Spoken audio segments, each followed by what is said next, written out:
我想我们很难有这个机会，为了2台车大老远跑来新竹这边露营。其实是苗栗啊，哦，是苗栗，是苗栗。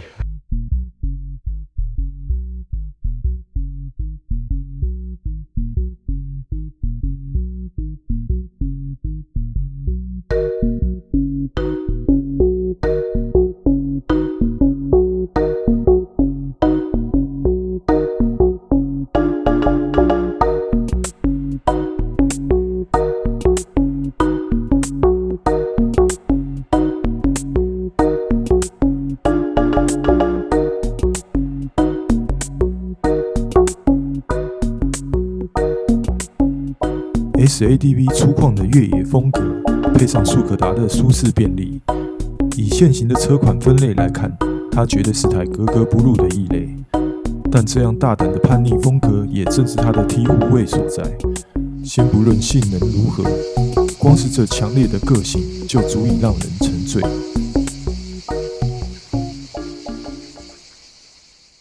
我自己是第一次骑 XADV， 因为上次的那个试乘会我没有参与到，所以我先讲讲看我对 XADV 的感觉。过去我们在海外看到很多关于 XADV 还有 T-Max 还有 AK50的这个翻译稿，那我们也做了很多的翻译。其实海外的媒体大部分都给 XADV 很高的评价。确实，我在这2天接触 XADV， 它很像类似滑胎车、山车这种车的感觉。其实我个人是蛮喜欢这种越野车的感觉。那骑它的时候，我就觉得，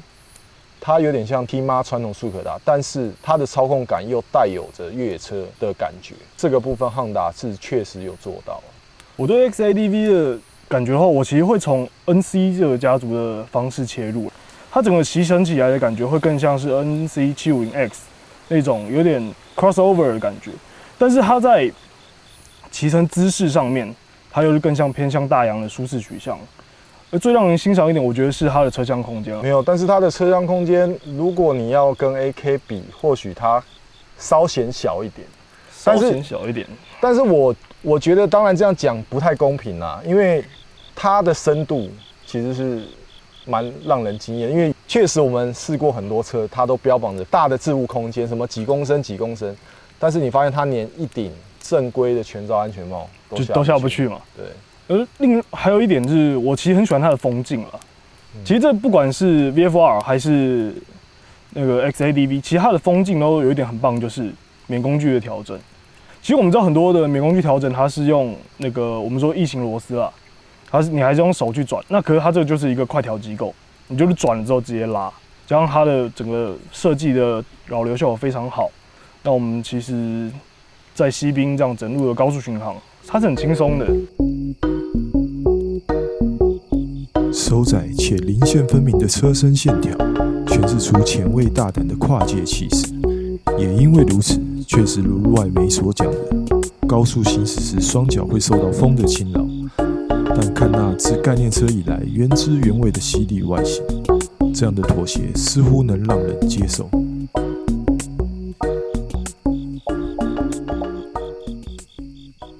它 Killings 的其实是让我蛮惊艳的，它的精准度，我们这样整天骑下来，它都是感应得到的，它不会让你觉得说这是个负担，它就让你很好使用的。对，我觉得有一个特点就是，其实现阶段的一些新的科技养，应该说，尤其是今年的那几台，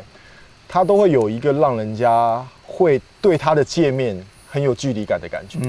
就是你一上车，你一定会摸不着头绪，甚至你需要一些使用说明去辅助你使用。但是我发现，虽然这个 XADV 它配有就是应该要有的一些电子配备，但是它其实是非常直觉、非常好用。是啊，尤其它的仪表板，对，真的是非常的简单，而且它的清晰度是非常好的。非常贴心的一点是在于说，它的仪表板在上缘的地方，它有做一个小小的像是屋檐的一样的构造，就算在正中午大太阳直射的情况下，都可以保持一定的清晰度。我觉得这个Honda为什么可以一直称霸2轮市场很大的一个主因啦。还有这个巡车功能，对啊，这个太棒了。关于它的制动的部分啊，因为其实它的重量并不轻，比起竞争对手 T-Max 来讲多了将近10公斤嘛。对，虽然它没有配备，比如说像国产大洋 AK 这样子有 Brembo 的刹车卡钳，但是它整体我发现它那个刹车的反应非常好，并不会因为说它只是用一个非 Brembo 的卡钳就表现得很普通。跟其他 NC 家族比起来，它制动力道我只能说是出色，真的是非常出色。因为其他在 NC 家族来讲的话，我们都看到 NC 家族其他车系都是以大碟盘搭配单向双活塞卡钳，像它这样子倒插，然后搭配双碟，在整体包括稳定性上，还有路感的回馈，然后还有它支撑给你的那种信心，其实都是非常足够的。对于 XADV 的乘坐姿势上，我个人是没那么喜欢的啦，因为前阵子我才刚骑过 Africa Twin， 那我现在再来骑这个，老实讲就觉得有点憋啦。就你的上半身给你的感觉就是哦，这是越野车，然后下半身告诉你这是羊。我觉得它那个纯正的那个越野协同，又是一个指标性的产品，一定会有所差异啊。但是事实上我是很赞赏这样的，因为过去我在 NC 系列，我都很喜欢它那个马鞍造型的座椅，就即使它的海绵没有特别多，但是它的那个符合你臀型的那个包覆感，就会让你感觉你骑长途你都不会觉得有任何不适。这次 XADV 它也沿用了这样子的设定，那我就觉得，事实上我很像在骑越野车，但是我的屁股却不用承受越野车带来的痛苦，这是一个让人家觉得很爽的事情。所以我觉得它有触碰到这个越野的部分，但是你不能拿正宗越野去严苛的要求它，因为我们今天在路上我们也试了途路嘛，确实它的车重跟它站姿坐姿，其实在途路方面会蛮吃重的。其实 XADV 它骑起来的跟其他车款来讲，它有蛮明显的调教上面对又不太一样。对，我觉得它很明显，它在低速扭力，或者说我们讲说，应该就是一个齿比上的改变。它让它在起步的时候，它是比较有力道在，有点像是越野车那种一补，然后车就是非常灵巧、非常利落就可以冲出去的感觉。其实有蛮大的部分让我觉得它有点山车、有点越野车的感觉，是来自于它那个低速的饱和度。因为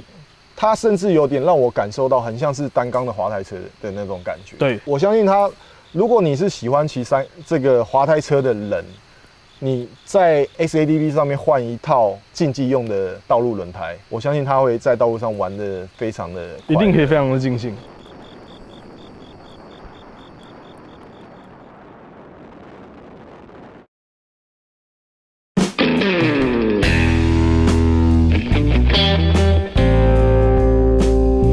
有着多功能车外貌的 VFR 800X， 内在其实保有跑旅本质。汉达为这独特的定位下了 Cross Runner 这样的注解，究竟跨界跑者想传达的是怎样的概念？而其汉达精华于一身的 VFR 800X 又是台怎样的车呢？我们常讲说 CB400是神车，它之所以神，就是因为 VTEC。它同样也配有 VTEC 的系统，我在它上面也是更清晰的感觉到，因为毕竟 CB400就一直在接车，那换到了 BRF 那个动力的对比更是夸张。它的6000转开 V 之前，动力是非常温顺，然后非常好掌控的，你就觉得说，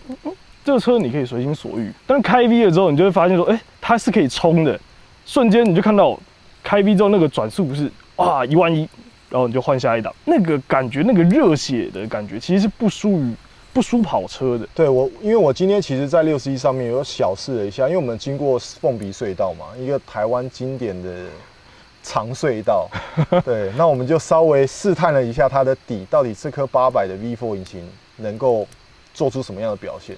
那我觉得比较神奇的就是，当然这个数字我们不讲啦，但是相当惊人，是相当惊人。那其实能够做到这数字的，几乎各种跑车都做得到。但是它今天的身份并不是一辆跑车，它是一辆搭配 V4 引擎的跨界车，算是相当特殊。因为你在市场上你可能找不到这样的配置。那也因为它的长悬吊，让我其实在那样子的惊人的速度下的时候，其实我并不会感觉到特别的不舒服或压迫感。我甚至觉得，这个感觉莫名其妙就来了。然后我看到表才发现原来我已经到了这样子的速度，对吧？这个其实是蛮让我觉得意外的。有一部分也是因为它的风镜吧。哦，这也是一个部分啊，因为当然其实它跟 XADV 都相同有这种高的风镜，那它可以几乎把你阻隔在风的保护范围内。对，那比起跑车你要趴车或者街车你要直接撞风，它是有蛮大的舒适度，舒服蛮多的，舒服蛮多的。那再来就是，我觉得一开始我觉得它的轴距会非常的长，但事实上我看了一下规格表，其实它的轴距比起 XADV 都还要来得短，那还短了不少。对，还短了不少，短了将近12吧，12公分。对，我在后来切到苗栗的山路的时候，我觉得它确实在弯道的部分，虽然它的行程比较长，但它在弯道的部分让我觉得，它的整体的掌握度不会因为它比 XADV 更重，而变得是说我比较容易外抛或者是怎么样。其实它整体的表现来的还是相当平衡。是啊，这台车本身的悬吊方面是有做，就是你有一个简易的油压调整的旋钮，你可以直接做它针对它的预载调整。像是我们两个体重差了20公斤吧，我们只要透过这个旋钮简单的稍微调教一下，这台车就可以符合我们两个的需求。以一台原装车来讲，这非常值得赞赏的。基本上很多人对于这个单摇臂来讲，算是有一个冲击在，因为所谓的憧憬，就是他觉得跟那个经典的杜卡迪其实是画上等号的。然后再来就是那个会是一个昂贵精品的象征。汉达这个单摇臂其实最厉害的一点不单是造型方面，因为其实很多车款我们看到单摇臂都有一个缺点，就是所谓的受力不均的问题。那其实 VFR 它在这一点上面其实做的是算是非常非常厉害的。它这个叫 ProArm 系统，其实也出了一段时间了，但是它的整个结构上面来讲，它不会有像单摇臂一般的施力不均。我不跟你讲，你可能不知道它是单摇臂。是啊，其实我一开始都没有发觉。没有啦，事实上这个因为早期杜卡迪它会有这单摇臂，是因为它因应赛事，它为了可以快速拆装轮胎才设计的这个东西。现在这个东西已经越来越普及了，很多车主喜欢它是因为它的造型，它可以看到很漂亮的轮框在旋转，那是一个荣耀感，那是一个爽度的问题。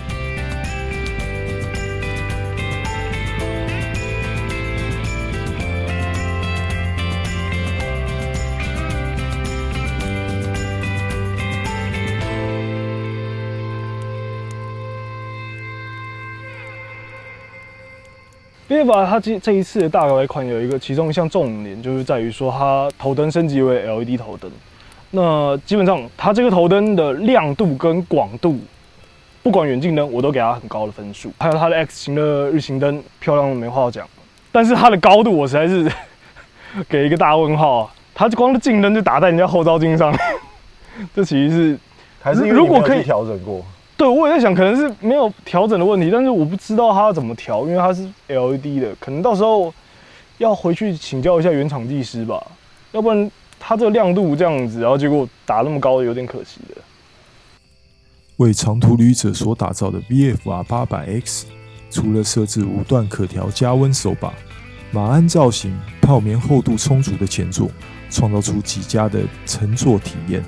不论天气冷暖。单趟超越100公里的长征探险，更显轻松舒适。上个礼拜接到车之后，有偷偷的就是先去山路上面骑了一趟。那时候后座有乘客，那稍微试了一下。VFR 它的后座其实是非常宽大的，它宽的程度是不输前座的。然后将它在后座的座部中间，它有做一些造型，让它更贴合你的臀型。然后还有一点就是它是有后扶手的，乘客当然是舒服到没话说啊。我想硬要讲出汉达今年的一些车款的缺点，如同我们右边这2台一样，你要讲出它的缺点，我想第一个想到就是它的座高。虽然我们两个无视啦，但是以台湾人的平均身高来看，其实有很多人对于这样的车高是有点惧怕的。汉达其实它对这个它也做了一些对应的措施，除了 VFR 800X 它有一个座高调整之外 ，XADV 它也出了一个低座高跟标准版来对应。另外一个比较可惜的就是它的仪表在阳光下稍微显亮度有些不足，但是我觉得它整体的辨识度各项功能，比如说像它的 TC， 它就在右上角非常直觉的显示3种模式让你选择。它的 TC 作动上算是非常细腻的，虽然它的按键看起来有点像是硬塞上去，但是我可以保证它的 TC 介入不会让你觉得它是被硬塞上去的。它在 TC 全开的状况下，你是没有机会感觉到后轮是打滑的，它会立刻介入减弱你的动力，让你可以后轮一直维持一个非常棒的抓地力。那它在介入比较弱的时候呢，它可以允许小幅度的滑移。对我而言啊，我胆子没那么大，玩土开个一段就差不多了。那如果全关呢？全关就估人给你看啊。基本上这2台车它都有一个原厂的后箱，或者是改装的精品后箱，让车主选择。那如果你是以各种车款来看的话，我觉得这2台车都会相当适合在台湾的各式各样的道路上使用，包含像我们今天这样子的露营的情况使用。从台北到苗栗，快速道路到河床溪谷，如果近郊山区的短暂骑乘较市价，我们这场跨越360公里壮丽的冒险，绝对称得上是深度体验。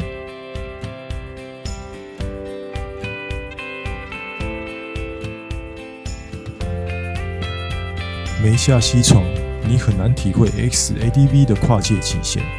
没长途跋涉，你不会探出 VFR 800X 背后的多重性格。或许你不爱山林冒险，但汉达跨界精神确实为这2辆车带来了全然不同的崭新视野。